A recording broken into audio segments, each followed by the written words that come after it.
जी आज आप लोगों का लेक्चर है वो है कैमरा सेक्शन के बारे में। यानी कि अगर आपके मोबाइल फोन के अंदर कैमरा नहीं चलता है, हम कैमरा ओपन करते हैं, कोई एरर आ जाता है, या फिर कैमरा ओपन करते ही कैमरा खुद ब खुद वापस चला जाता है, या फिर डिसेबल हो जाता है, या ब्लर आता है, या फिर शेक होता है, तो ये सारी चीजें मैं आज आप लोगों को बताने वाला हूं। जहां पे देखें जी, ये है जी कैमरा कनेक्टर।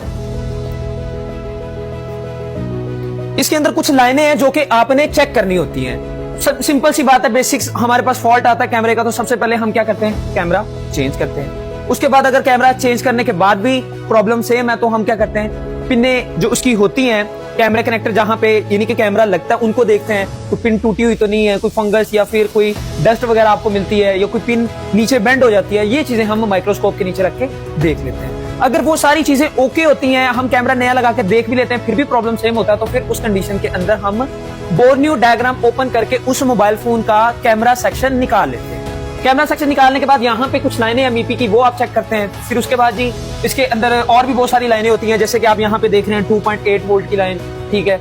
अब आपने इसके अंदर ये देखना है कि ये खास वोल्टेज है या फिर क्या है कि एक डिफॉल्ट ऑन की वोल्टेज है या फिर डिफॉल्ट ऑफ की वोल्टेज है, यानी बिना कैमरे लगाए बनेगी या फिर ऐसी बन जाएगी। जैसे कि आप देख रहे हैं एएफ यानी ऑटो फोकस, वीडीडी का मतलब होता है वोल्टेज ड्रेन टू ड्रेन, उसके बाद डीवीडीडी यानी digital voltage drain to drain, उसके बाद यहाँ पे लिखा हुआ है जी रीसेट की लाइन, ये कंट्रोल की लाइन होती है। फिर उसके बाद लिखा हुआ है जी FYNNC, ये लाइन होती है जैसे यानी कि आप कैमरा ओपन करते हैं, जैसे कैमरा ओपन करते हैं तो दूसरा आप कैमरा ओपन करते हैं तो ये कैमरे को ये वाली लाइन जो होती है ये क्या कर देती है, स्विच कर देती है, यानी उसको बंद कर देती है। और उसी वक्त यहाँ पे लिखा हुआ है मेन, यानी कि यहाँ पे ये देखो कट लिखा हुआ है, यानी कि एक कैमरे को कट करके दूसरे को ओपन करना, ठीक है।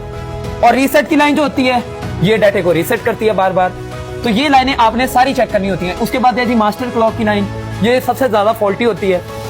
अगर इनमें से आपको कोई भी लाइन ऐसी मिलती है जो कि ओएल होती है, तो हम उसको प्रॉपर ट्रेस करते हैं कि ये लाइन कहां से आ रही है, और एंड तक हमें उसकी कहीं से भी हमें रीडिंग नहीं मिलती है, तो उसके लिए हमें सीपीयू भी रिवॉल्व करना पड़ सकता है। हमें ये देखना है कि ये लाइन कहां से बनी है, ठीक है जी।